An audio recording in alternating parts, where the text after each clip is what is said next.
여러분 이게 뭔지 아시겠습니까? 이 언뜻 보기에는 이 그릇 같아 보이기도 하고 또 종지라고 하기에는 좀 큰 것 같기도 하고 이 재질로 봐서는 쇠로 만들어진 것이 분명한데 그냥 보기에 선뜻 무엇라고 단정하기가 어려울 것 같습니다. 자, 이쪽을 한번 봐주시죠.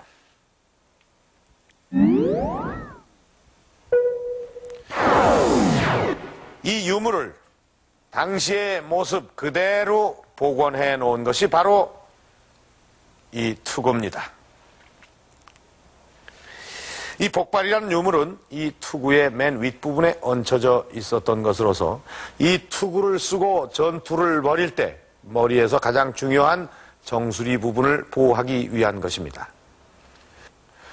여러분들은 이러한 투구를 이 사극이나 또는 그림에서 많이 보셨을 것입니다. 그러나 이 실제로 이러한 투구가 발견된 적은 지금까지 한 번도 없습니다. 그래서 이 복발은 남한, 북한을 합쳐서 최초로 발견된 고구려의 투구인 것입니다. 그렇다면 이 복발은 과연 어디에서 발견된 것일까요? 상식적으로 고구려의 영토는 북한 쪽입니다. 그렇다면 이 복발도 북한 쪽에서 출토된 것일까요? 아닙니다. 이 복발은 남한 쪽, 그것도 한강변 유역인 아차산에서 불과 2달 전인 지난 9월에 발견된 것입니다. 1500년간이나 침묵을 지키고 있던 고구려가 이 복발과 함께 한강에 얽힌 비밀을 털어놓기 시작한 것입니다. 한반도의 상징인 한강유역, 반도의 패권을 노린 많은 나라들이 이곳에서 싸우고 이기고 쫓겨갔다. 그리고 그 치열한 전투의 한가운데는 고구려군이 있었다.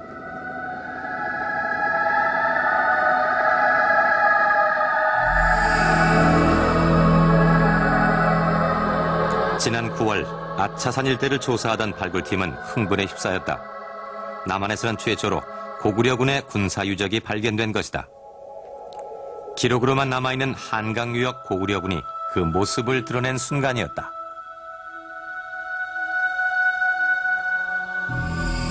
아차산 일대는 이제까지 신라와 백제 고분만 150여 개 이상 발굴된 곳이다. 상상도 못한 최초의 고구려 유적. 그만큼 고고학계의 흥분은 컸다. 발굴이 진행되면서 모습을 드러낸 토기들은 모두 천여 점. 붉은색의 점토, 평평한 바닥 등 분명한 고구려의 토기들이었다.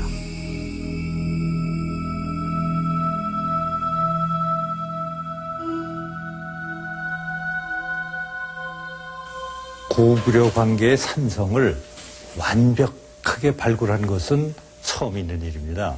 북한 지역에서도 그렇고 중국 동북 지역에서도 이러한 성을 완벽하게 발굴한 적이 없기 때문에 대단히 중요한 의미를 갖는데 여기에서 출토된 유물들을 지금 정리 중에 있습니다만은 그 숫자가 얼마나 되느냐 하면은 형태를 알 수 있는 토기, 무기류 이러한 것들을 총괄해 볼 때 약 1000여 점이 나왔습니다. 이것은 정말 대단한 숫자의 것인데 북한에 있어서도 고구려 관계의 유적을 많이 조사를 했지만은 지금까지 나온 그 토기류를 전부 합쳐도 500점밖에 안 되기 때문에 북한 것보다도 2배 가까이 많은 이런 자료가 나와가지고서 고구려 관계를 연구하는 데 있어서는 획기적인 자료로 생각이 됩니다.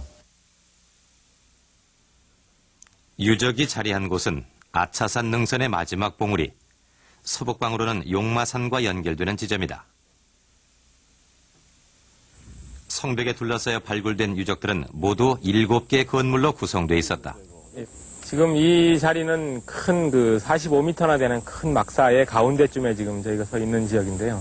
이 막사 내부는 일반 공공장소 공간이 하나 있고, 이쪽이 되겠습니다만, 제일 남쪽은 아무 시설이 없는 빈터가 하나 있습니다. 그래서 그쪽은 공공 집회 장소로 이제 추정이 되는 곳이고요.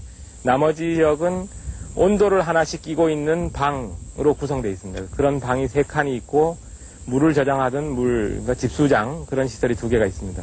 그래서 이 부분 같은 경우는 그 중에 제일 남쪽에 있는 온돌 방의 하나입니다. 주거 단위인 온돌에서는 소슬대가 발견됐다. 그 위에 철솥을 걸어 취사를 했다는 증거다. 벽을 따라 길게 뻗은 구조 또한 고구려 온돌의 특징 중 하나다.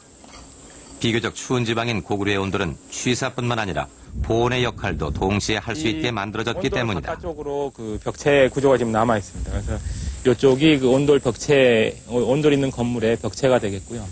요 구멍 기둥 구멍이 남아 있는 곳은 7개의 건물 중 가장 큰 중앙동이다. 시골의 그 흙집처럼 기둥을 세우고 벽체는 길이 나무를 45m, 그런 집이 폭 10m의 대형 건물인 이곳에는 기둥 구멍 외에 초석을 놓아 남북으로 길게 뻗은 볼을 떠받치고 있다. 주 기둥이 그 세워졌던 그런 초석이 되겠습니다. 이 가운데에 그 초석 기둥을 세워서 그 가운데를 지나. 각각의 온돌이 있는 방들은 벽이 아닌 칸막이로 구분되어 있다. 중앙동 한가운데 있는 구덩이는 물을 담아두었던 대형 집수정, 내부에는 뻘흙을 발라 방수 처리를 했다.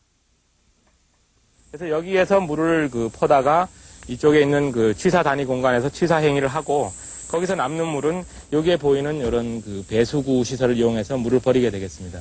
이곳이 바로 그 돌을 깔아서 물을 버리게 된 시설이고요. 여기에 버려진 물은 이 뚜껑돌이 있는 밑으로 이런 암거식의 배수구를 이용해서 성벽 밖으로 빠지는 그런 시설이 되겠습니다. 지붕의 흔적은 불에 탄 석가래를 통해 드러난다. 맞배 지붕을 얹었던 유적지 건물들은 모두 2차례에 걸쳐 축조됐다. 평면 배치로 볼 때 1차로 4개의 건물을 먼저 지었고 그 후 인원이 증가하면서 3개의 건물을 추가로 지은 것이다.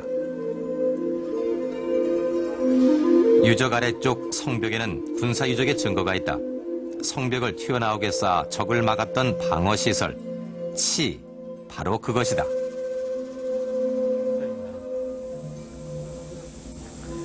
예, 이 부분이 그 직선으로 된 성벽을 이 성벽 가운데 부분을 밖으로 돌출되게 쌓은 그런 치 또는 적대라고 부르는 시설이 되겠습니다. 그래서 이런 성벽을 쌓는 이유는 이렇게 직선으로 가는 성벽은 그 적을 대할 때 1대1로 대하게 되지만은 이렇게 밖으로 튀어나오는 부분을 쌓아놓음으로써 그 적을 그 삼면에서 공격할 수 있는 그런 유리한 그 공격할 수 있는 지형이 되겠고요. 중국에 남아있는 고구려의 성에도 똑같은 모양의 방어시설이 보인다.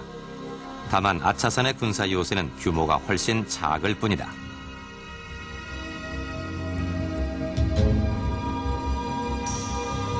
이처럼 작은 규모의 군사 요새는 보루성이라고 불리운다. 어떤 지역을 완전히 장악하기보다는 임시로 확보하기 위해 쌓은 성이기 때문이다. 일단 이 지역 일대, 한강 유역 일대와 지금 임진강 일대 그리고 양주 일대에서 발견되는 어떤 고구려 보루성들은 어떤 고구려의 남진과 관련된 어떤 그런 새로운 시각에서 봐야 될 아주 중요한 의미를 가지는 그런 유적들이라고 생각이 됩니다. 지형상 한강을 방어하는 중요 거점이었던 아차산은 삼국사기에 아차 혹은 아단이라고 나타난다. 이곳에서 유적이 발굴된 것은 아주 우연한 기회였다. 이 아차산은 구리시에 사는 사람들이 상당히 그 산재를